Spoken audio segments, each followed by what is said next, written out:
better না পরীক্ষা দিতে আমারটা চা লাগছে সারদার ওর দিকে 33 হয়েছে আমি একাইছি আমি আর অরালি করতাম না কি সারে মুখ চা কাজ দেরি করে তুই সারদার বাপের রস নয় কি সার তোর একদিন স্যার হেয়ার তো তুই দিছে আয় তুই আমার লাগা আয় না আরে বুঝছি না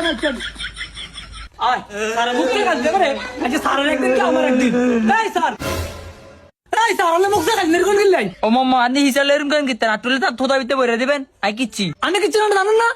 ওই আঙ্গদের বাপের রস কেন হেয়ার তো দিছেন আর হলো রাখতেছেন অথচ হে হলো দিছে আলেকছে আর ইয়ে আছে না বুঝলে আনিও কি আবুল লেগে গেছে হিয়ার রুলন দিছে 1 আর হিয়ার হইছে 33 আরে আবুল্লাহ তোর লাইক দিছে হেয়ার তো দিছে এটা ভালো এটা ভালো আয়াতাম না 33 লাখ ভাই ভালো অরালি করতে আর 1 লাখ না 33 লাগবো আরে সেটা ভালো আয়াতাম না কইছি না 33 লাগবো আয়াতাম না আরে সিধা না ভালো আয়াতাম না অরালি করতে 33 লাগবো আয়াতাম না তোরাই 33 দিমু 33 তুমি হিয়ার একদিন